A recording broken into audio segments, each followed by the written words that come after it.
Hey folks, see if you've ever had this problem. You're trying to eat a little healthier, but you're in the grocery store aisle, you're looking at packaging, nutrition labels, and they're so confusing, you don't know what's good for you and what's not. Well, this is why I love Thrive Market, my go-to online grocery store for getting all of my healthy essentials delivered, and I don't even have to leave my couch. Finding better options for the whole family is easy with Thrive Market's Healthy Swap Scanner. Just scan a product and it instantly recommends healthier swaps. This is how my wife and I found our new favorite snack, IQ bars. Sometimes I eat one in the morning with my coffee, sometimes just later on in between meals. They also have so many on-site filters that make it simple to shop by the needs of everyone in the family. Maybe you have someone who needs gluten-free food, somebody that has a peanut allergy. Well, no more scouring ingredient labels when you can just filter it all on Thrive Market. My wife and I often use the high protein filter to stock up on things like Sieti chips. Ready to make the switch? Go to thrivemarket.com/TCAT for 30% off your first order, plus a free $60 gift. That's THRIVE market.com/TCATT. thrivemarket.com/TCAT.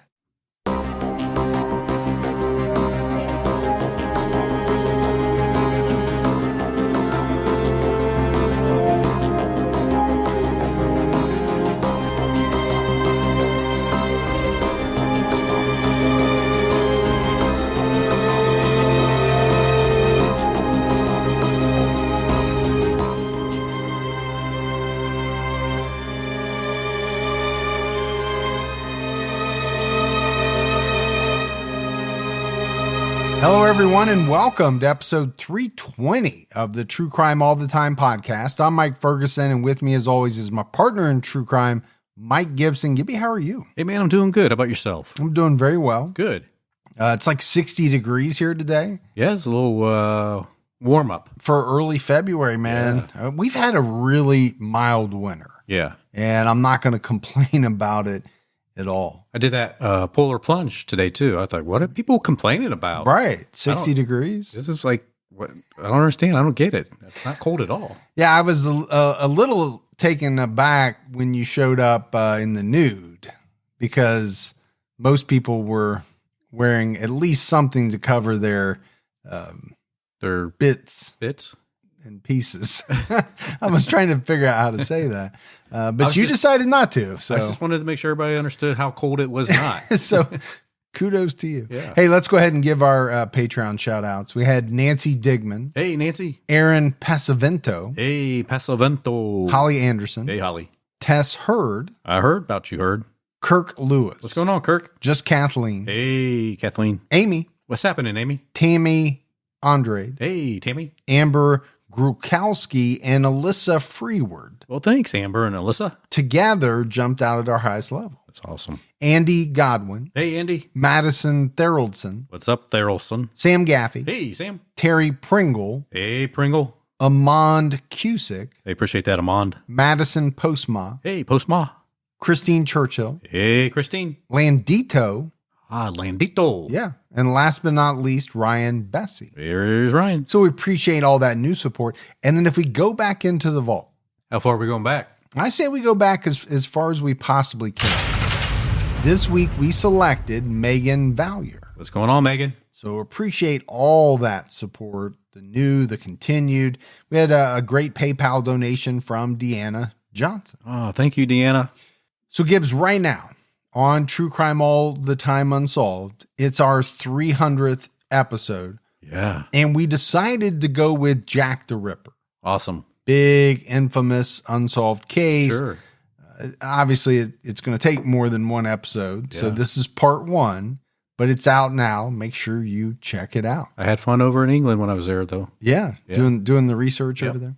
All right, buddy. Are you ready to get into this episode of True Crime All the Time? I'm ready. We have an intriguing story about an obsessed fan of a popular heavy metal band and the band's breakup that may have led him to kill. The murders take place during a concert at a nightclub in the northern outskirts of Columbus, Ohio. So pretty close to us. It really is. We're an hour and a half from Columbus. Yeah, short drive. Depending on which side Yeah, I'm like an hour away. You are. Yeah. On December 8th, 2004, a man stormed the center stage of the show.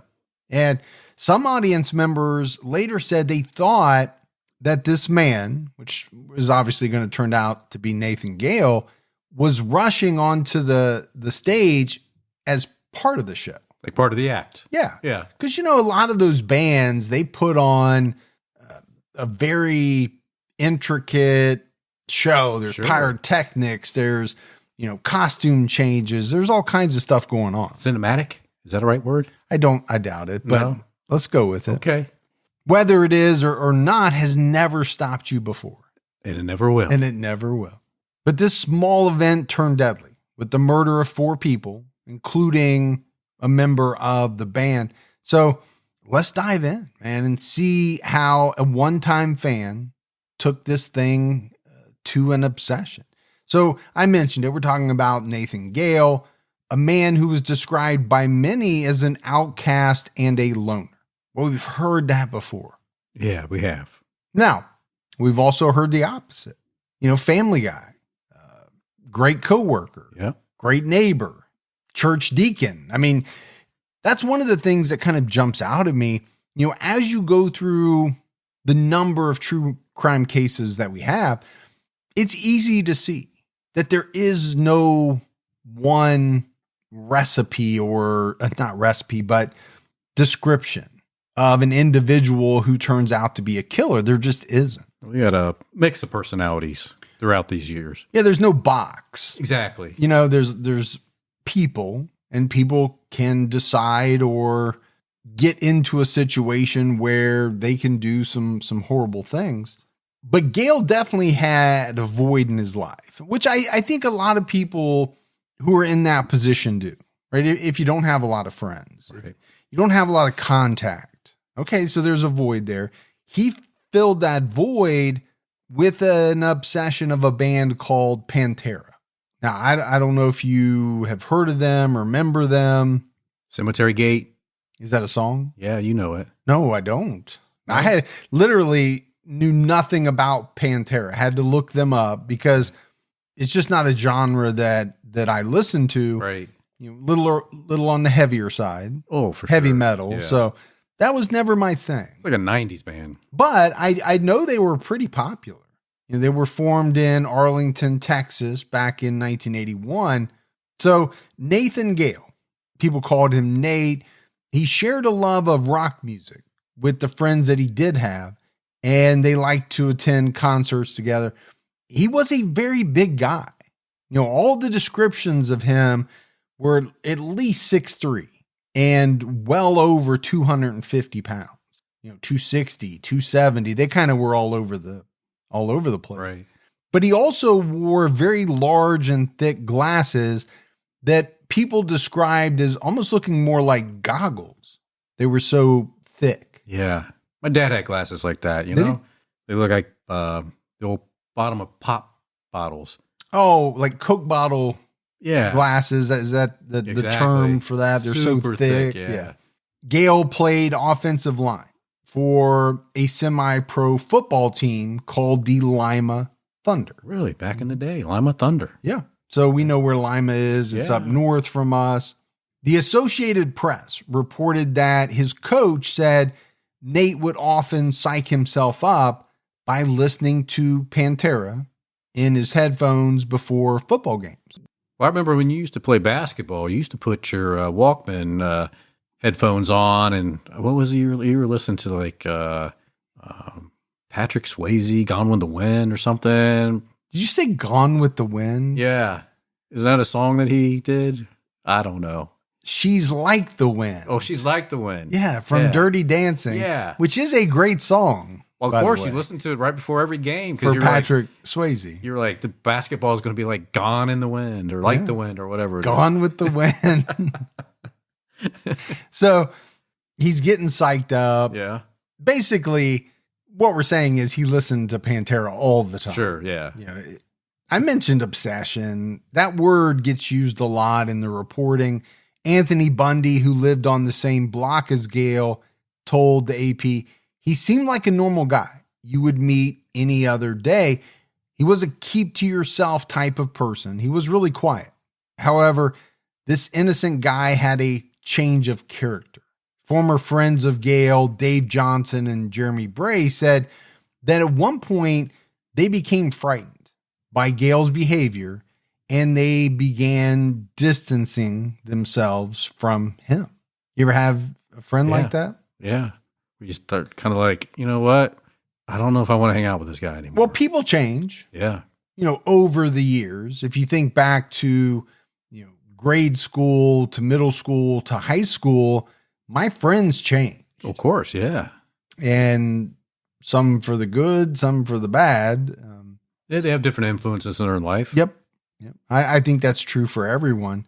Johnson told reporters he used to be Pantera's #1 fan and has liked them for as long as I've known him. After a while, something happened.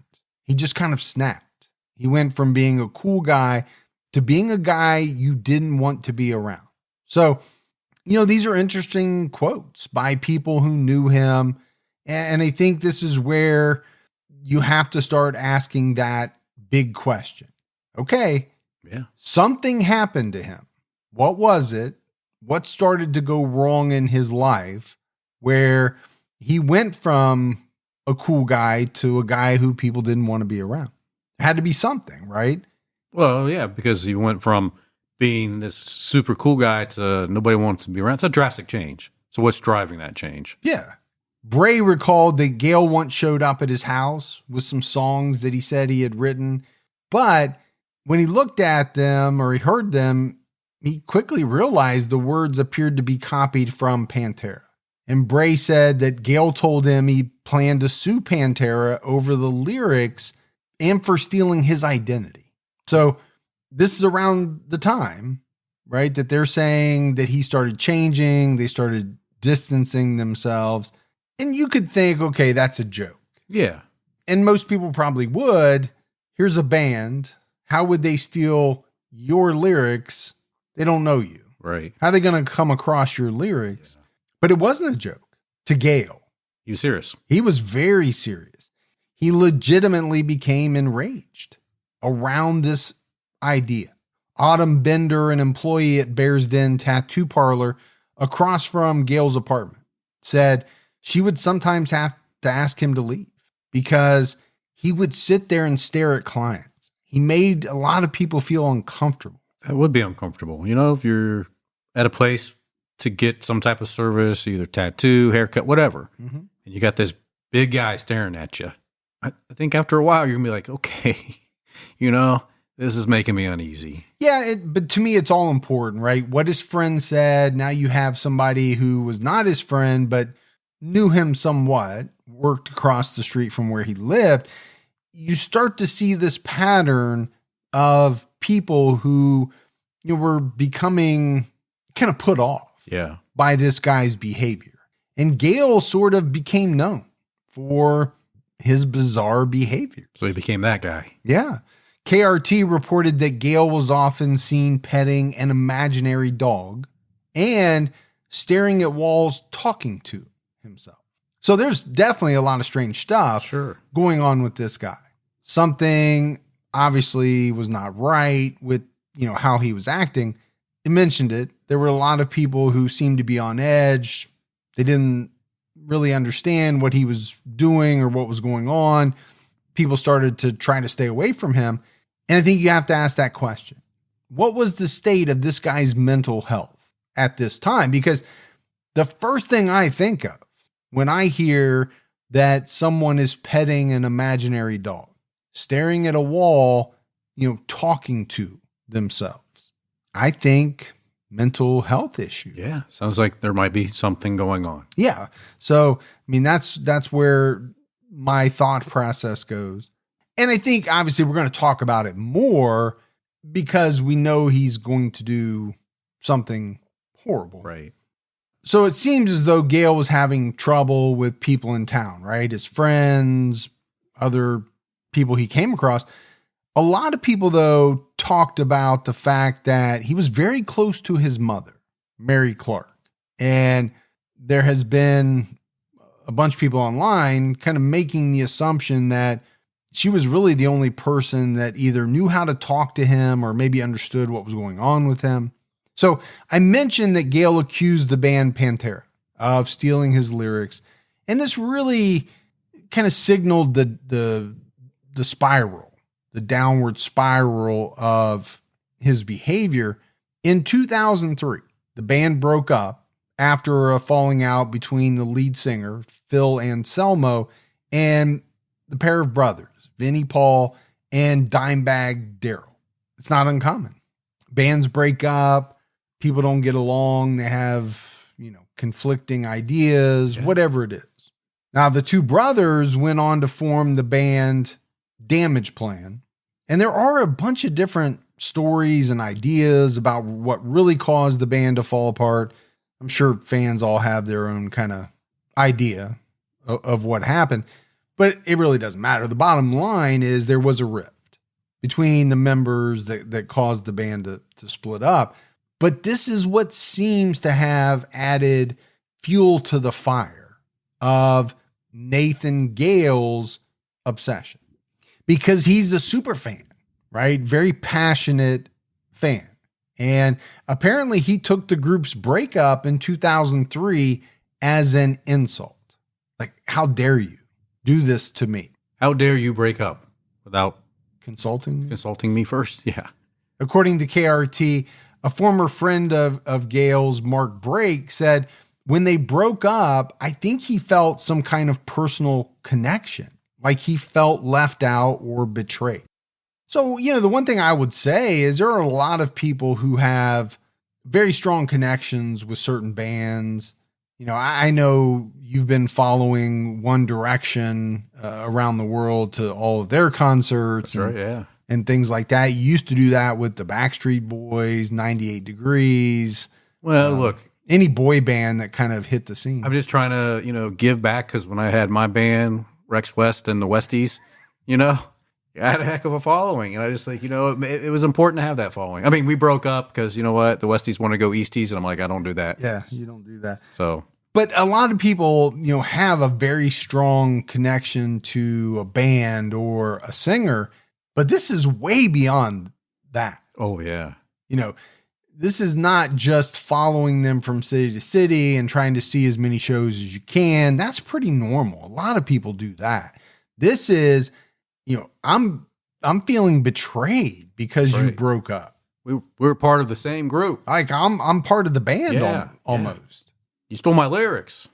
So it definitely seems as though whatever Gale was going through was multiplied, magnified by the news of his favorite band breaking up.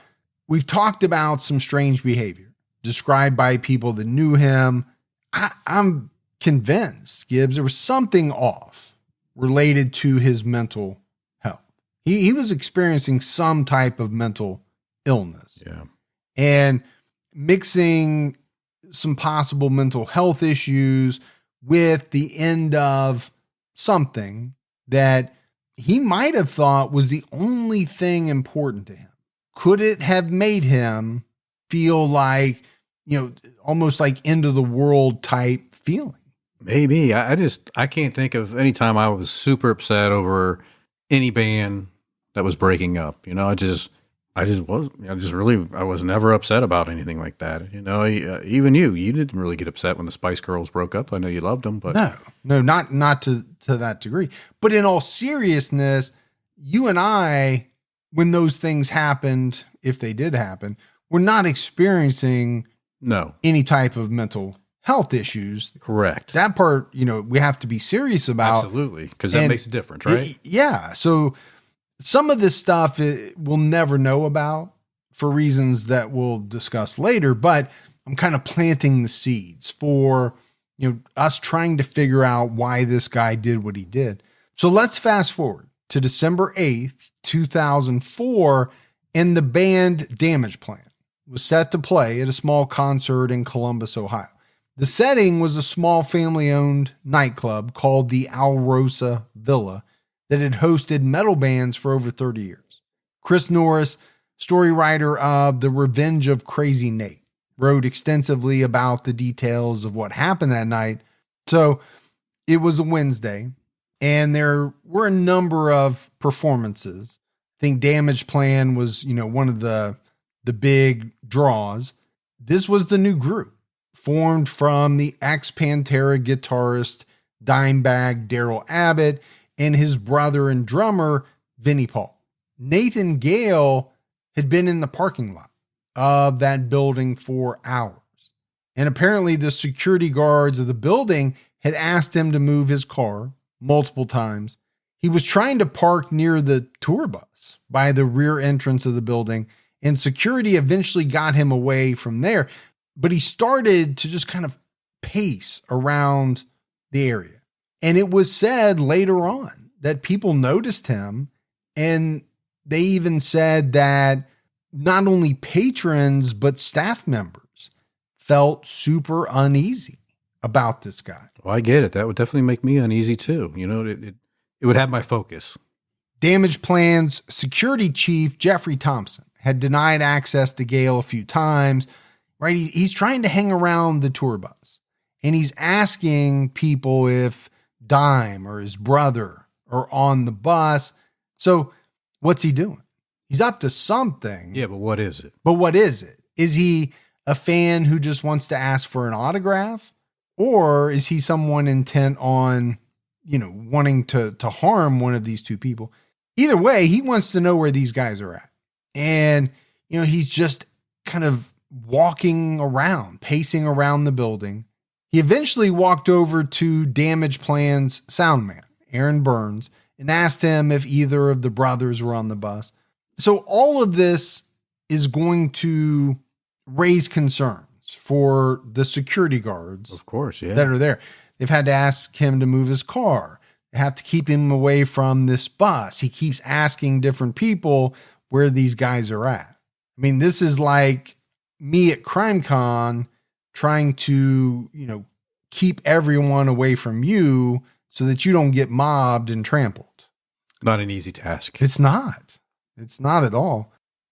Don't let allergy season slow you down. Get common allergy meds for as little as $15 with GoodRx. So you and your family, pets included, can stop allergy symptoms before they start. GoodRx is free and easy to use. Just search for your prescription on the website or the app, compare prices, and get a free coupon to show your pharmacist. Save at over 70,000 local pharmacies nationwide, including Walmart, Walgreens, CVS, Publix, Kroger, and many more. Check GoodRx before every trip to the pharmacy to save up to 80% on both brand and generic medications.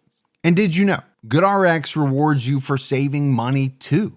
Join GoodRx Rewards today and earn points every time you use a coupon. Remember, GoodRx is not insurance, but works whether you have insurance or not. And it could be your insurance copay price. I've been using GoodRx for years, and I can't tell you how many times I have saved money even with my insurance. Stop allergies before they start and save big on allergy medications this season with GoodRx. Go to goodrx.com/TCAT. That's goodrx.com/TCATT. Once the temps start rising, I realized I was back in the same worn out rotation. Same tank, same shorts, same everything. So I gave my daily uniform an upgrade with Quince. Their pieces are easy, elevated, and somehow make me feel more put together without even trying. Like their 100% European linen shorts and dresses from $30.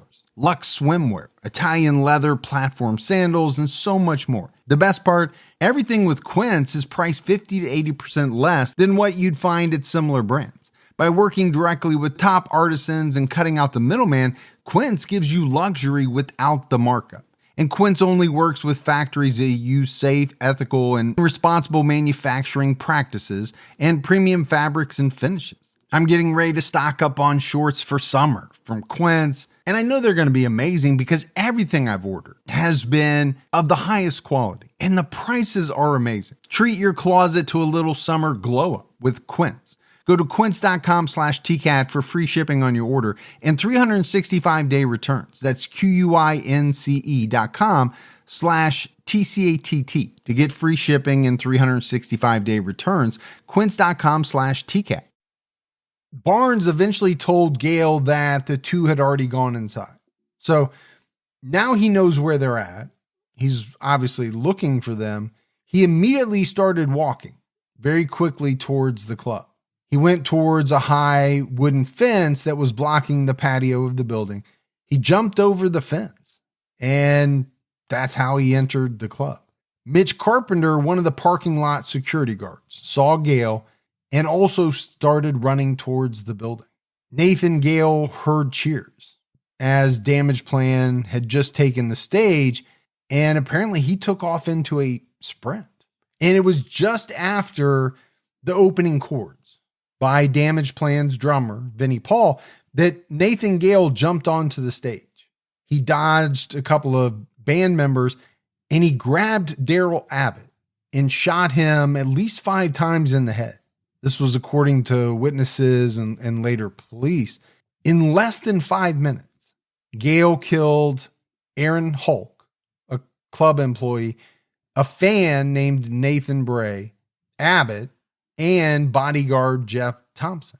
2 other band members, Chris Paluska and John Brooks, were hospitalized. Oh, I can imagine is how wild and shocking this scene had to be for people inside the club. Yeah, and I said it early in the episode, right? Initially, a lot of people thought that maybe this was part of the show, right? This guy was going to jump on stage and then something was going to happen. Well, that quickly goes out the window when he pulls out a gun and starts firing, shooting people. A nearby police officer, James Nigmeyer, responded to the scene. And this is where things get graphic. Gale had a hostage when the officer showed up. Once the hostage managed to move out of the way, police officer James Nigmeyer quickly responded and shot Gale once in the face with a 12-gauge shotgun. And the way that basically this was described in the research was that Gale's head was literally blown off by this shotgun blast. Yeah. Well, that's the weapon he had at the time, and he did his job. Yeah, he did his job. Obviously, nobody wants to have to do that. What I don't know is what he had loaded in this shotgun. You know, it could have been like a projectile, right? Like a shell. I can't imagine it was like buckshot or anything like that, because that would have spread and hit other people. And so I can't think of the term right off the top of my head. But you said he did his job. That's a tough job. You know, you show up and you have to make a split decision about what to do. Now, I don't think it's a hard decision when someone has shot and killed multiple people, that if they have a gun, they have a hostage, and you have the chance, you're going to have to kill them. But that's not an easy thing to do. No. Or an easy thing to live with. Absolutely. It has to be difficult, to make that decision. But by making that decision, he saved lives. Yeah, he definitely did. I mean, there were people there that later told him that he did the right thing and that he saved lives.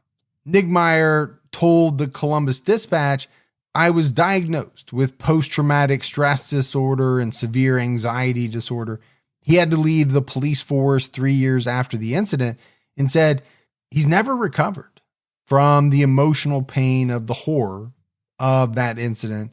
So some really awful stuff, right? To talk about, to hear about, and to think that this guy had to kind of deal with after the fact. So, this is a little bit of a different episode for us. There is no trial because Nathan Gale was shot and killed at the scene, but the Franklin County grand jury determined Officer Nigmeyer's shooting of Gale was justified. Later on, the Fraternal Order of Police presented him with the Officer of the Year award. And I understand both of those things. I mean, nobody wants to hear about police shooting someone. Right. But this is a person who killed multiple people, was probably not finished, for lack of a better word. Right. There's no telling how many more people he could have killed if this officer had not, stepped up and stopped him. I don't know how it could be anything other than justified. So now I think we've got to take a step back. So we're doing this in a little bit of a different order than we normally do.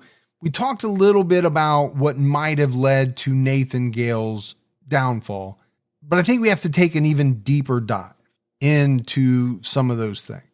A lot of times in the episodes that we do, there's something dark that happens that people point to and say, is this a cause? Is, this one of the reasons why so-and-so later did what they did? Many times it's you and I talking about things that happened during people's childhoods, bad things, horrible things. According to the Associated Press, Nathan Gale went to a trade school for an electric program. He jumped around from different jobs. He was a mechanic, a pavement cleaner, landscaper. He had some minor run-ins with the police over the years, but really nothing serious. He did join the Marines, but was eventually discharged. Now, those reasons weren't made public, but some of his friends told various outlets that they heard he suffered from mental illness. So I do think it's potentially a very large piece of the puzzle in this case. We mentioned Gale accusing the band of stealing his identity and his lyrics. His old friend Mark Brake told the Associated Press that after what happened, I wish I could have said something to somebody saying this guy could be dangerous, that this guy is just not right. All of us were Pantera fans, but he took it past being a fan. He took it to an obsession. So I think you have that a lot of times from friends, family members.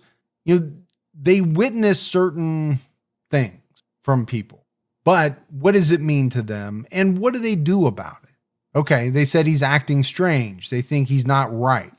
What do you do? And if you don't do anything and something later on bad happens, just like this guy, you feel horrible. Sure. Do you feel any accountability? Or responsible in some way, right? This guy didn't pull the trigger. No. But could he have done something? Yes. But would everybody in that situation? And I would say probably not. I would agree with you. It's easy to look back in hindsight, but you can't do that. No, because you now have more context, right? You know that this guy did something horrible. So does it change what you saw back then or what it means to you? Police investigators have said that Gale's motive for the killings may never be known, but some witnesses have stated that he shouted something about the breakup of Pantera right before he started shooting. And there were a lot of theories put forth about what Gale's motives were. A lot of them centered around Pantera's breakup.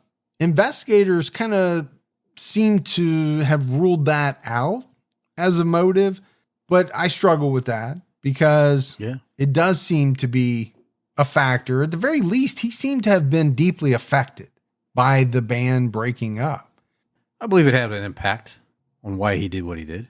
And a lot of people have theorized that he targeted Abbott and Paul because he blamed them for the breakup of the band.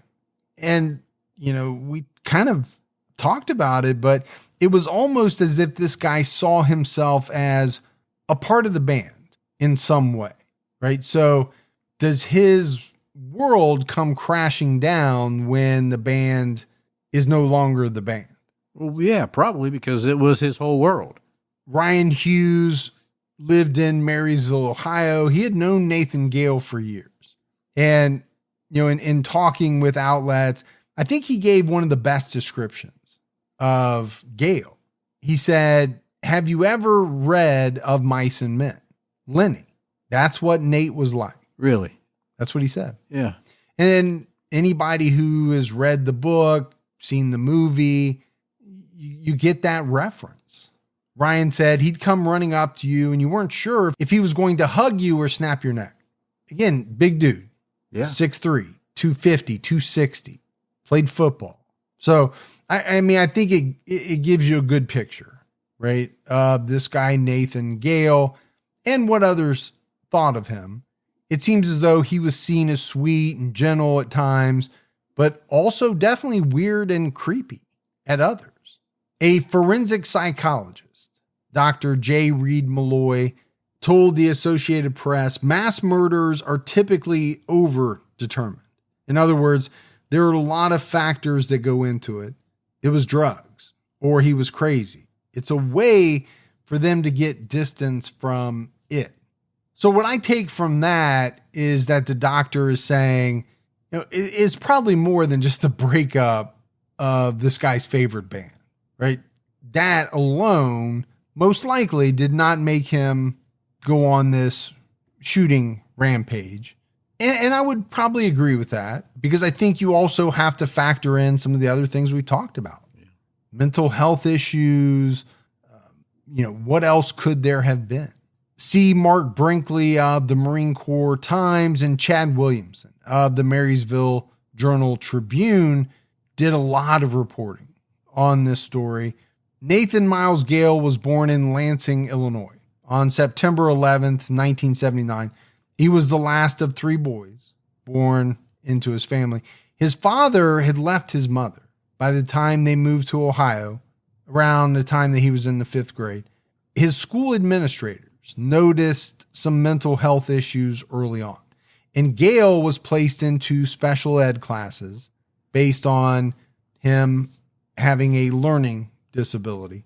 The staff mentioned that he acted out a little, but eventually he was put back into, kind of regular mainstream classes at the beginning of high school. But he started missing a lot of days, and he got into trouble for that. Eventually, he went through trade school, and he became an electrician. It was said that during his time off of work, he hung out with his friends in Marysville. One of those friends, Ryan Hughes, we've talked about, was quoted as saying, "We were all pretty crazy back then, just partying, drinking a lot, doing drugs." One night, Gale said he wanted to try cocaine. This was relayed by Ryan Hughes. So apparently he kind of went on a coke binge. And then after that, he spent days and days writing lyrics and coming up with songs. And this kind of coincided with Nathan Gale finding and starting to listen to Pantera. I guess Hughes was the person who gave Gale his first copy of a Pantera album. Got him hooked on it. And he said he listened to it for 2 years. Every day, all day long. That's an obsession. Yes. And I don't throw that word around lightly, obsession.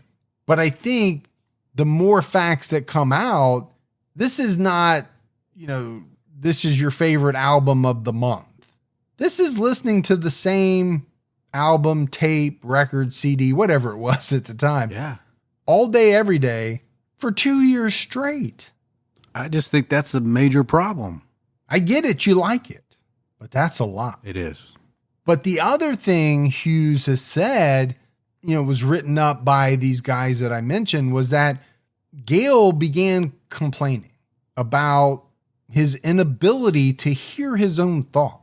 Well, yeah, he's pumping this music into his head day in, day out. You're not really leaving a lot of room for your thoughts, your own thoughts. And this kind of dovetails into, these lyrics that he wrote and presented as his own, but were actually Pantera's. It's almost as if he thought they were his. Hughes told the reporters, "I just think he listened to it so much that he didn't even know they weren't his lyrics. He really thought he'd written them." Gale and his friends had seen Pantera live. They played in Dayton, Ohio, which is where we are. Yeah, right here. Gale, at some point, got separated from his group of friends, and then he turned up the next day, telling everyone that he had become friends with the band members. Now, who hasn't had a friend tell a story the next day after, a night out that cannot be corroborated? I've had a lot of friends tell me some pretty wild stories. And, You can call BS on them, but there's no way to say yay or nay. Yeah, I think you tried to do that with some of my stories, but then you're like, you know what? It's so bizarre. It might just be true. Exactly. So I want to go back for a minute and kind of touch again on, these friends starting to see a change in his behavior, describing it as strange, odd. A lot of his friends, who obviously would be interviewed later, said that they thought for them it was impossible to know whether or not his strange behavior meant he was sick, or mentally ill, or whether he was just messing around. And that's why I kind of go back to my statement, or really my question. What do you do in that situation? Who do you talk to? Who do you tell that you think there might be a problem? Or do you tell anyone because you're not sure if there's a problem or not? Yeah. We see that in a lot of cases. We do. Now, obviously, because of the cases we talk about, something bad happens. And so later on, there is someone who says probably to themselves, I wish I had done this. I wish I had done that. But can you really blame some of these individuals? I think it's pretty hard to. I think so too. But eventually, these guys, they all grew up.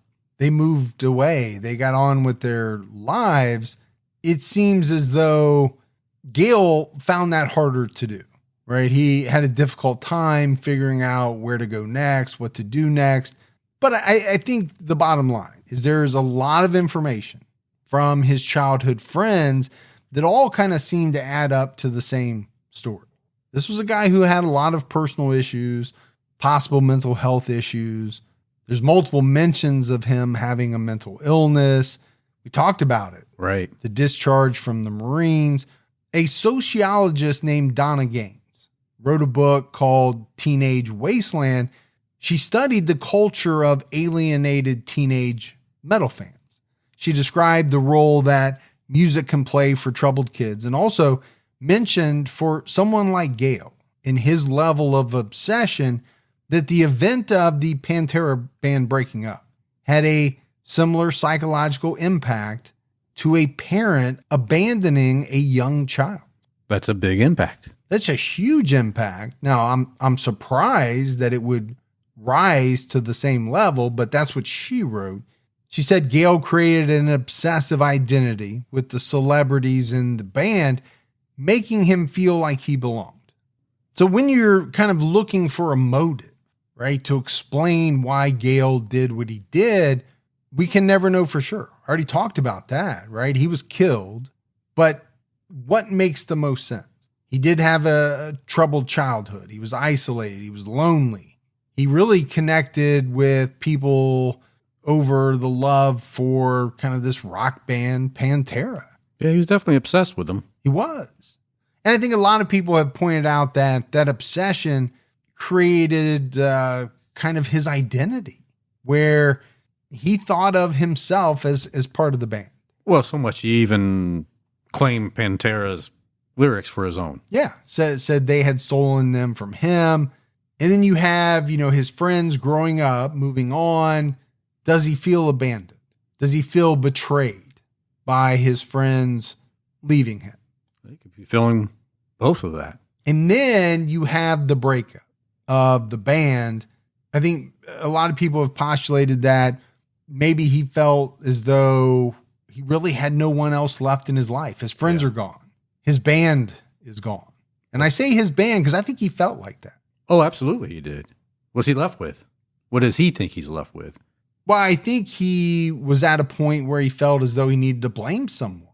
So he put the blame on the Abbott brothers, Vinnie Paul and Dimebag Darrell. I think most people, I'm not going to say everyone, but most people feel as though that had something to do with what he did that night. That basically this guy lost his identity. And this obsession with the band turned into murder. Even the smallest step forward can make a big difference in your financial future. When you open a Chime checking account, you're one step closer to a better financial future with no maintenance fees, fee-free overdraft up to $200, or getting paid up to 2 days early with direct deposit. Making progress has never been easier. I think we've all been in that position where we've had an overdraft. Well, with Chime, you can overdraft up to $200 with no fees. That's amazing. And they have over 50,000 fee-free ATMs. Make progress towards a better financial future with Chime. Open your account in 2 minutes at chime.com/TCAT. That's chime.com/TCATT. Chime feels like progress. Banking services and debit card provided by the Bancorp Bank N.A. or Stride Bank N.A., members FDIC. Spot me eligibility requirements and overdraft limits apply. Fees apply at out-of-network ATMs. MyPay eligibility requirements apply. Credit limits range from $20 to $500. $2 fee applies to get funds instantly. Crime checking account required. Go to chime.com/disclosures for details. True Crime All the Time is sponsored by BetterHelp. You know, folks, therapy can feel like a big investment, but let's think about the state of your mind. It's just as important as your physical health. Traditional in-person therapy can cost anywhere from $100 to $250 per session, which adds up really fast. But with BetterHelp Online Therapy, you can save, on average, up to 50% per session. With BetterHelp, you pay a flat fee for weekly sessions, saving you big on cost and time. And you get quality care at a price that makes sense and can help you with anything from anxiety to everyday stress. Your mental health is worth it, and now it's within reach. I've used the BetterHelp service for years, and I love the fact that, I can connect with a therapist in a comfortable spot in my home on my laptop. With over 30,000 therapists, BetterHelp is the world's largest online therapy platform, having served over 5 million people globally. Your well-being is worth it. Visit betterhelp.com/TCAT today to get 10% off your first month. That's BetterHelp, HELP.com/TCATT. So we've talked a lot about Nathan Gale, what may have caused him to murder 4 people at a concert. I definitely want to talk about the victims. Darrel Lance Abbott, also known as Dimebag Darrell, was the guitarist of Pantera. I mentioned it, right? They formed in 1981. His brother, Vinnie Paul Abbott, was on the drums. Darrell was on lead guitar, and Terry Glaze played rhythm guitar. The band had 2 more members, lead vocalist Donnie Hart and bassist Tommy Bradford. And in the research, it said Pantera was one of the nation's most popular heavy metal groups in the 1990s. These brothers started playing music together when they were in their early teens, young. Impressive. It was said that Dimebag Darrell was kind of a prodigy, a rock and roll prodigy. But after 20 years together and nearly a dozen albums, Pantera broke up. Now, they initially went on hiatus in 2001, but I guess they just couldn't get over the conflict and ended up breaking up in 2003. There were some stories about excessive drug use. And again, there was a lot of fans coming forward with what they believe caused the band to break up. But it doesn't really matter what the real reason is. Dimebag Darrell and Vinnie Paul left to form this band Damageplan. And that ultimately led them to perform at the Alrosa Villa in Columbus, Ohio, where Abbott was murdered by Nathan Gale. But one of the things that I saw during the research of this case is that Pantera is actually still touring. I mean, obviously they've got some different people, right? But a lot of people think it's very disrespectful. I saw some of that online for them to perform under the same name after, Dimebag Darrell's death. I always get sucked in to that, right? Looking at forums, it's right. Interesting to me to see, kind of what people have to say about not the murder so much. That is too, but this is just on the band. I think a lot of people have made it seem as though, okay, they moved on fast, right? After his death. One of the things that Darrell Abbott's death did was it definitely changed the dynamic of concerts. Well, it limited the act of people coming up on stage. Yeah, a lot of musicians talked about that who were interviewed, saying basically that it was musicians and musicians only. There was no fans, right, coming up on stage. And you really don't see that today at all because you don't know what those people's intentions are. Yeah, I think if you get up on stage today, you're going to feel somebody coming at you full force, knocking you down. And there are videos of that. People trying to rush the stage and security guards tackling them before they can get to, a performer. I think you got to have security because if you think about a big concert or any concert really, but a big concert, I mean, how many people are packed in there? Yeah. Who's to say that there's not somebody in there that wants to do you harm? And if they're able to make their way to the stage, okay, what can they do? So I mentioned no trial for Nathan Gale, right? Because he was killed at the scene. But about 1 year after the shooting, Abbott's family filed a lawsuit against the Columbus, Ohio club where he was killed. MTV reported that according to lawyer Gerald Leesburg, the lawsuit against the nightclub was brought up from the fact that there was inadequate security provided at the music venue given the nature and size of the crowd and previous incidents at the club involving criminal activity. The lawyer cited police and media reports about previous incidents at the metal club regarding criminal activity, fighting, even firing of weapons. Wow. Okay, that's a little scary. It is. Obviously, this wasn't the first case of something going wrong at this club. And we talked about this early on, and Leesburg mentioned it, right? How the security staff performed horribly, considering the fact that they were aware of Gale's suspicious behavior. Well, the whole time that we did this research, I was thinking exactly that same thing. It was mentioned many times about how suspicious he looked and things he was doing. And I'm thinking, why not have him removed from the premises? Why even have him around? Why even let him linger? Yeah, I mean, I get where you're going with that. I also could make the argument that what had he really done? As far as I know, he didn't break into a bus. Yeah, he was kind of loitering around. I don't think he had assaulted anybody. He hadn't done anything technically criminal. Yeah. But all of this becomes magnified after the fact. Oh, sure. If the incident never occurs, it's nothing. Yeah. Nobody ever thinks about it or talks about it, but because he did what he did. Yeah, and because he was also known to security of the band too, I think that's part of a problem. Leesburg went on to say that security guards watched him scale the security fence, gain access to the club, and for reasons to be determined, he was allowed to go through the crowd and begin firing a weapon. So, yeah, I said he, in the beginning, he hadn't done anything criminal, but at some point he did. Yeah. He jumped the fence. He entered illegally, I guess, if you, for lack of a better term. So the lawyer's kind of saying, okay, at least at that point, you definitely should have done something. He added all of this with the knowledge of security that this individual was behaving strangely, and they did nothing to stop him.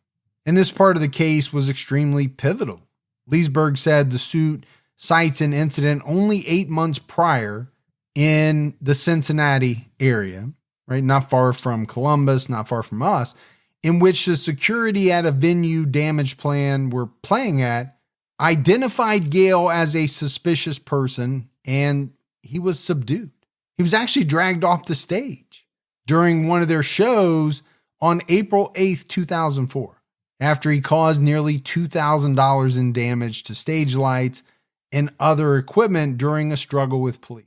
So when you learn this information multiple times, this guy caused an issue at a damage plan concert before the shooting incident. So when you said security was aware of him, they had to have been. And you have to ask yourself, why didn't they do more at that time? Now, I think there might be a difference between the venue security and the band's security. That's a good point. Venue security, I don't know if they would have been aware of him or not. They might have seen him acting strangely. But no doubt the band security, there's no way they couldn't have been aware of this guy based on what he had done in the recent past. A bunch of eyewitnesses said that Gale was acting strange before the show. We talked about that. Apparently there was a metal detector at the front door, but he didn't go through the front door, right? He jumped over the fence near the back entrance where there was no metal detector. Leesburg also said that one of the security guards said that he didn't want to mess with Gale because he was, quote, a big dude. Then you shouldn't be a security guard. Yeah. You know, if you can't handle the big dude, get on your walkie-talkie and find some people that can. Yeah, like Patrick Swayze. Yeah, stay cool until you don't need to stay cool. No, it's be nice. Yeah. Until it's time to not be nice. Yeah. Walk them outside. Take care of business. But I get that. You are being paid to do a job. Yeah. Secure the facility or, whatever you want to call it. But this guy was a really big guy. We talked about it, right? 6'3", 250, 260. I've even seen 270. Yeah. I think what it shows, and I think Leesburg kind of pointed this out, was that the security staff was clearly unequipped to do their job because one of them said, I don't want to mess with this guy because he's a big dude. The owner of the club, Eric Catella, reportedly admitted his security force wasn't prepared to stop a man bent on killing. But he also said, my security guards aren't supposed to stop a bullet. They only get paid $10 to $12 an hour. They aren't paid to take a bullet. Now that may be true. If I'm working a job making $10 to $12 an hour, I'm not expecting to take a bullet. I'm going to be honest with you. No. I'm going to help people find the exits, make sure they get in and out, but that's about it at that point, if that's all I'm making. But obviously, Leesburg's going to make the argument that, well, that just means you don't take security seriously. Right. You're calling people security that really aren't security. They really are not. Or what's our definition of security right. here? It was later ruled that because of Ohio laws governing civil damages, the lawsuit sought more than $25,000 in damages. But ultimately, Gibbs, I think it ended up being much higher due to compensatory damages awarded to the Abbott family for economic losses and pain and suffering. I never actually saw the amount, but I think you see that a lot, right? There's a number of different types of damages, and one of them is usually much higher than the other. Right.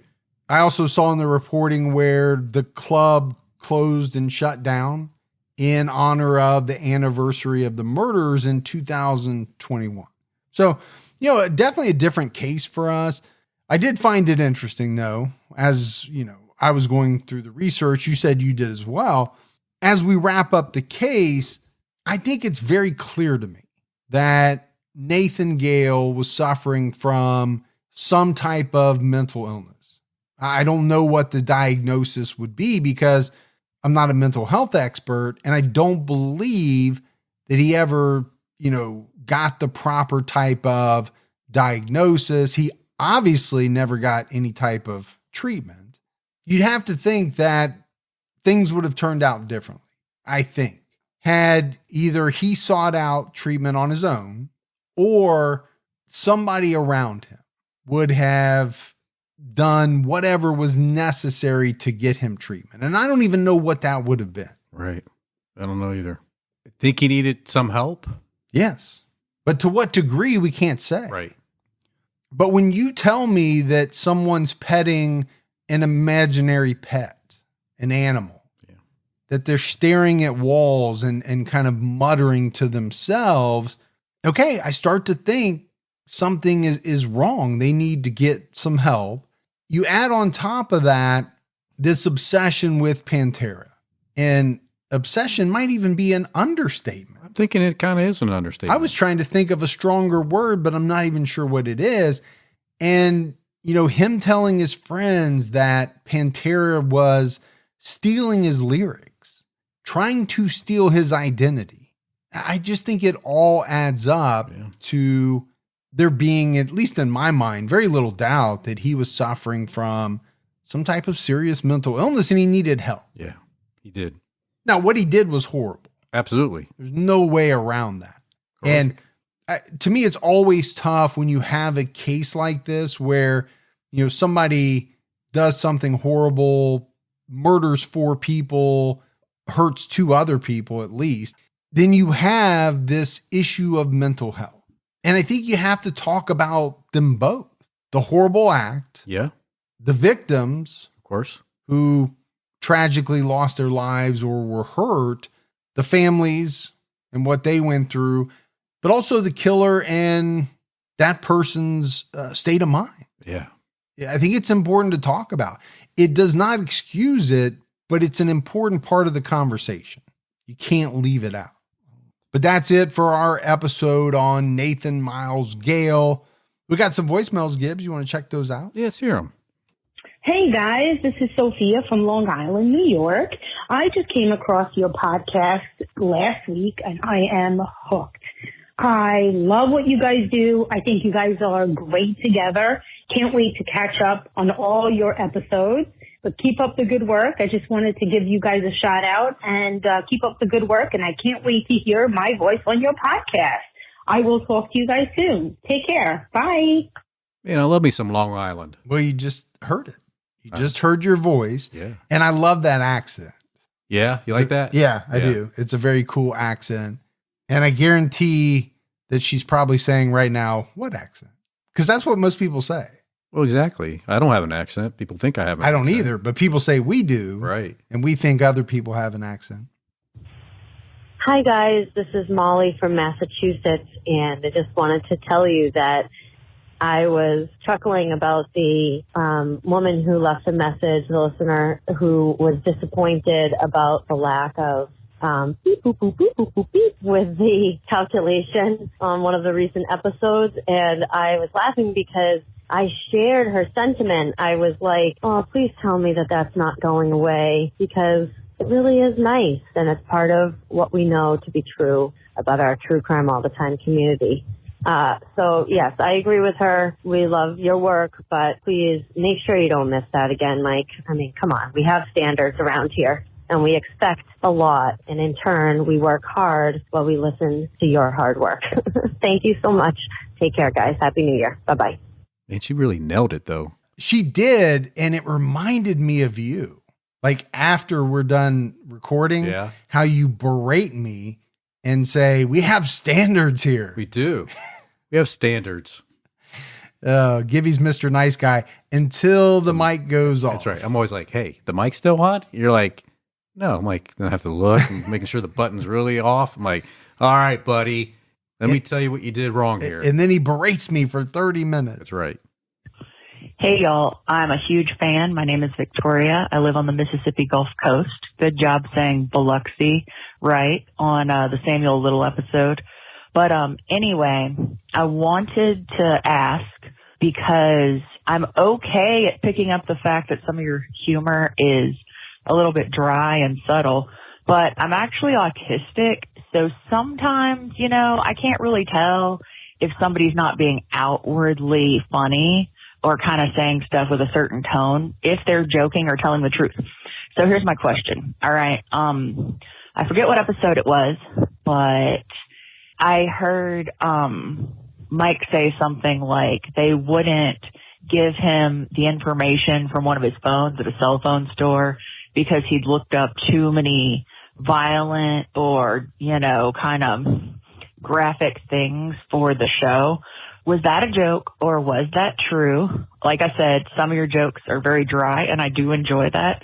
But on this one, I really couldn't tell. Were you serious or telling the truth? So I hope this ends up on an episode. Let me know. Either way, huge fan. Appreciate you guys. Bye. All right. Well, it did end up on an episode. I will say that was absolutely not true. But I understand what she is saying, because I do think that our humor is more dry than what most people. We're not chuckling all the time after everything we say, or, some of the stuff, we're not even saying it to be funny. Some of them are inside jokes between you and I. Right. Sometimes, and so I don't even know that I'm funny. No. And I'm still not sure that you are, but I guess that's just the way our humor is. So I could understand why some of that might be hard to decipher. I got a question for her. For sure. She's on the Mississippi River down there, you know? Mm-hmm. So when you say, this is the best of whatever it is on this side of the Mississippi River, which side is she standing on? Because she could go either way, right? She has to be on one side or the other. When she says it. But She's not living in the middle of the Mississippi. Maybe she'll paddles over to the other side and says, this is the best of this side of the Mississippi River. Is the best barbecue. Back over. So I don't know. What do you do in that case? I don't know. It's a dilemma. I always assumed it was based on which side of the river you're on. I don't know. I'm just saying. You act like she's living in a houseboat in the middle of the Mississippi. And when you say the east side of the Mississippi River, are you facing north, facing south? Well, it'd still be the east side, though, wouldn't it? Yeah. It wouldn't matter. So anyway, yeah. Okay. All right. Yeah. I think we end it there. Yeah, we do. Because we had no mailbag. No, we did not. So that is it, buddy, for another episode of True Crime All the Time. So for Mike and Gibby, stay safe and keep your own time ticking.